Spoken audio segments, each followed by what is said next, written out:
नमस्कार दोस्तों, राधे राधे। कैसे हैं आप सभी लोग। उम्मीद है कि आप सभी लोग अच्छे हैं और एकदम स्वस्थ और मस्त हैं।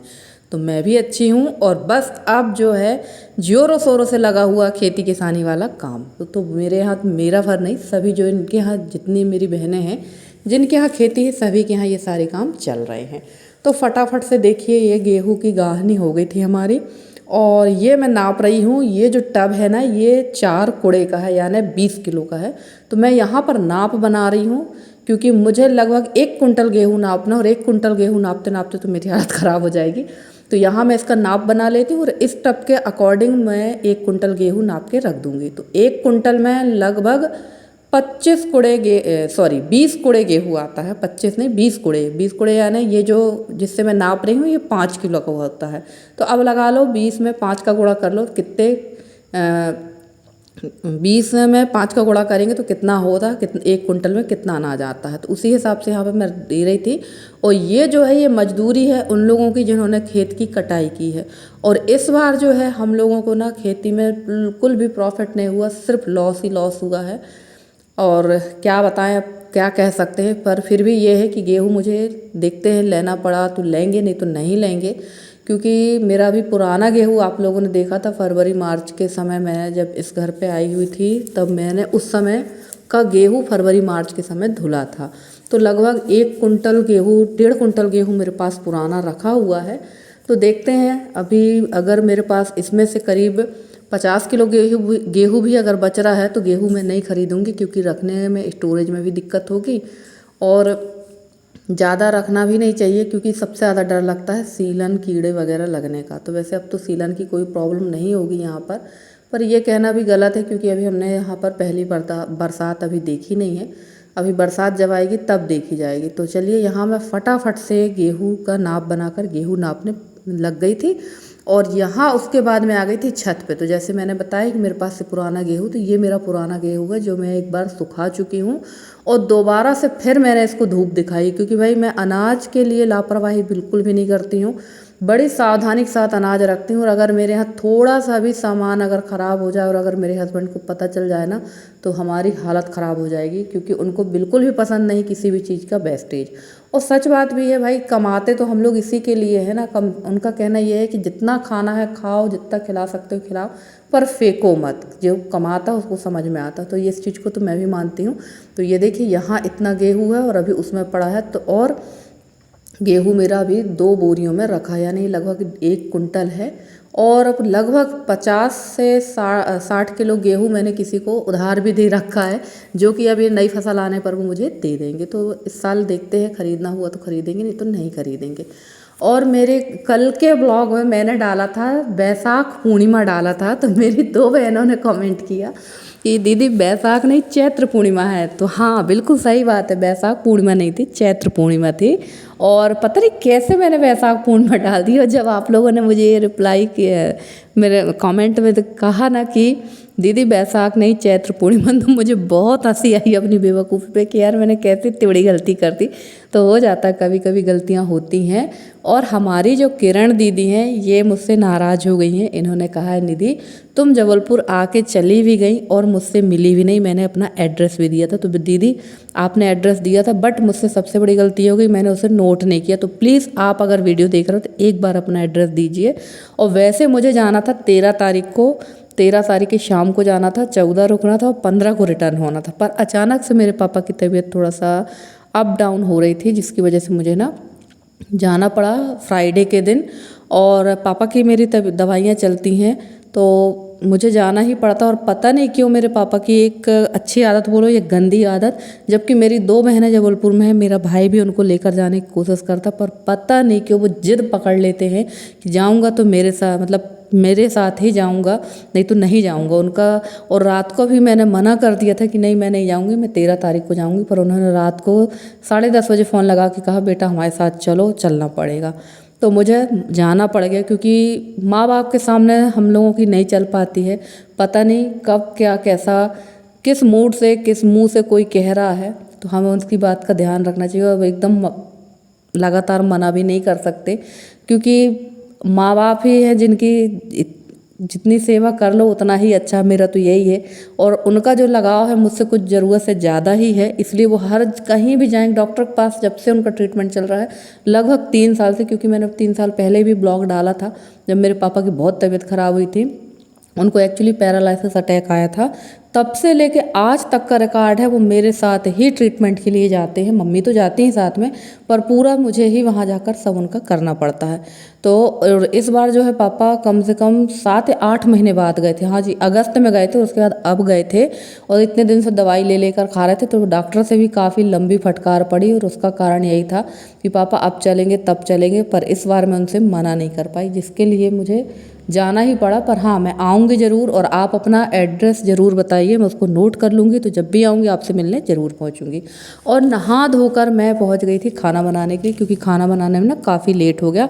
हम लोग का मूड कहीं जाने का था, पर अचानक से पता चला कि जिनके यहाँ मैं जाना था उनकी काफ़ी ज़्यादा तबीयत ख़राब है और वो एडमिट हैं जबलपुर में। फिर हम लोग का प्लान कैंसिल हो गया और हम लोग फटाफट से खाना बनाने की तैयारी में लग गए। तो यहाँ मैं सब्ज़ी कुछ भी नहीं थी, इसी से मैंने सब्ज़ी मंगाई है, क्योंकि आप लोग को बताया है कि अब सब्ज़ी हमारे यहाँ स्टोरेज नहीं होती है। आलू प्याज टमाटर ही रखते हैं थोड़ा बहुत, क्योंकि भाई रात बिरात अगर अचानक कोई आ जाए तो तुरंत थैला लेके तो जा नहीं सकते। और सब्जियां भी रखते हैं, ऐसा नहीं कि बिल्कुल सब्जियां नहीं रखते, पर पहले जो है 4-5 प्रकार की सब्जियां रखते थे, तो अब 1-2 प्रकार की ही सब्जियां रखते हैं। क्योंकि हर बुधवार और शुक्रवार सोमवार के दिन ताज़ी सब्जियां आती हैं, ना हफ्ते में 3 बार सब्जियां आती हैं, तो तुरंत सब्जी हम लोग खरीद लेते हैं। तो यहाँ मैंने पत्ता गोभी है, इतना बड़ा पत्ता गोभी 10 रुपये में मिला है, और सब्जी बड़े सस्ती मिल जाती है। हम लोगों को पड़ोसी होने का फ़ायदा काफ़ी हो रहा है। तो यहाँ मैंने पत्ता गोभी की सब्जी बनाई है, और कढ़ी बनाना है भिंडी की, क्योंकि हस्बैंड की फरमाइश है कि भिंडी की कढ़ी बनाओ, और उनको काफ़ी पसंद है उल्टी सीधी कढ़ी। जैसे लौकी की कढ़ी बना दो, आप भिंडी की बना दो, तो इस तरह की कढ़ी उनको बहुत ज़्यादा पसंद आती हैं। तो मैंने यहाँ पर छोंक दी है सब्जी, और एक तरफ बना लेंगे कढ़ी, और चावल भी झट से चढ़ा देंगे, क्योंकि खाना काफ़ी ज़्यादा लेट हो गया था। मैंने बताया कि हम लोग के जाने की प्लानिंग थी कहीं, पर जब वहाँ जाने का प्रोग्राम कैंसिल हो गया तो फिर घर पे ही हम लोगों ने खाना वाना बनाया। वरना हम लोग का ये था कि नाश्ता करके जाएंगे और उन्हीं के यहाँ बनाकर खाएंगे। तो वैसे मैं बात कर रही हूँ अपनी मामी सास के यहाँ की, तो वहाँ हम लोग को जाना था, दिन भर रहते, शाम को रिटर्न हो जाते। तो चलिए कोई बात नहीं, अब तबीयत ही ख़राब है तो क्या कर सकते हैं, भगवान उनको जल्दी से स्वस्थ कर दे और एकदम मस्त कर दे, फिर जाएंगे मामी के यहाँ। और मामी के यहाँ के भी मैंने काफ़ी सारे वीडियो आप लोग के साथ शेयर किए हैं। तो चलिए, यहाँ मैंने प्याज डाली है, और इसके बाद डाल दूँगी भिंडी, मोटी मोटी प्याज डाल दी, और तड़का तो पूरा वही था। और किसने किसने भिंडी की कढ़ी खाई है सभी लोग बताना। यहाँ ना ये हींग जो मेरे पास है ना, ये डली वाली हींग है, और इसको पीसने में काफ़ी ज़्यादा टाइम भी लग जाता है। तो मैंने इसको पीस के इसी में डाल दिया था, पहले इसमें डाल दिए थे, फिर उसको मैंने मसल दिया है। तो चलिए, यहाँ पर भिंडी हमारी लगभग पकने पर है, और मैंने डाल दी है इस पर हल्दी, और उसके बाद डाल देंगे मट्ठा और बेसन। तो काम बड़ा फास्ट करना पड़ता है, और आप लोग को पता ही है कि मेरे यहाँ पुताई चल रही है। और फ्रेंड्स, अब आपको दोनों चैनलों में बहुत गजब की वीडियो आने वाले हैं, जो मैंने बनाकर रखे हैं और आप लोग के साथ शेयर करेंगे। अब आप लोग कहोगे कि ब्लॉग विद निधि चैनल पे तो आज वीडियो आया ही नहीं। तो एक्चुअली वीडियो में उसमें मेरे पास उसमें भी बना रखा, बट मैं क्या है, अगर मैं उसमें वीडियो डालती हूँ तो थोड़ा सा आगे पीछे वीडियो हो जाएंगे, और मैं चाह रही हूँ कि वीडियो जो है एकदम दोनों की एक सी वीडियो चले, जिसमें कि अगर आप इसमें जो देख रहे हो उसका पार्ट 2 आप उस चैनल पे देखें। इसलिए मैंने आज उस पर कोई भी वीडियो अपलोड नहीं किया था, और आज शाम को मेरे यहाँ कोई आ भी गया था तो मैंने वीडियो अपलोड भी नहीं किया। तो चलिए कोई बात नहीं, कल उसमें एक मिनी ब्लॉग डालेंगे, और आप लोग के साथ उसमें अच्छे से अच्छी वीडियो आप शेयर करेंगे, क्योंकि उसका रिस्पॉन्स मुझे काफ़ी अच्छा मिल रहा है, जबकि इम्प्रेशन तो बहुत डाउन है। बट यूट्यूब अपने तरफ से तो पूरी कोशिश कर रहा है। यूट्यूब, मैं ये नहीं कहूँगी कि नहीं, यूट्यूब कोशिश नहीं कर रहा है, और इस समय तो व्यूज़ सभी के डाउन चल ही रहे हैं। तो चलिए, यहाँ भिंडी की कढ़ी मैंने सब पलटा दी है, क्योंकि कढ़ी कुछ ज़्यादा लग रही थी। और उसके बाद अब मैं मिल रही हूँ सीधे शाम टाइम, क्योंकि मेरी रेशमी जुल्फ़ों में काफ़ी लंबे समय से ऑयलिंग नहीं हुई है। तो भैया पहले रेशमी जुल्फ़ों में डाल लेते हैं ऑयल, क्योंकि ऑलरेडी बाल आल काफ़ी बड़े हैं और काफ़ी अच्छे हैं। और बालों की तो पूछो ही मत, इतने बाल झड़ रहे हैं जिसकी कोई सीमा ही नहीं है। और लगभग आप यकीन नहीं मानेंगे, 1 महीने बाद मेरे बालों में तेल डाला है। तो बढ़िया तेल डाला, और उसके बाद जब कंघी की ना, तो समझ में नहीं आ रहा था कि कंघी कहाँ पर है, क्योंकि पूरी कंघी बालों से भर चुकी थी। अब मैं इसमें आंवला वगैरह सारी चीज़ें लगा रही हूँ, फिर भी अभी उतना फ़र्क नहीं पड़ रहा है, क्योंकि सबसे ज़्यादा बालों की हालत ख़राब होती है कब, जब सूतक वगैरह पड़ जाता है, उस समय कुछ ज़्यादा ही हालत ख़राब हो जाती। तो अब बालों में मैंने तेल डाला है और इसके बाद थोड़ा बहुत छुटपुट और काम करूँगी, क्योंकि ना शाम टाइम में कुछ ज़्यादा विशेष करने का मन नहीं होता, पर इसी समय इतने ज़्यादा काम है कि काम करते करते हालत काफ़ी ख़राब होने वाली है।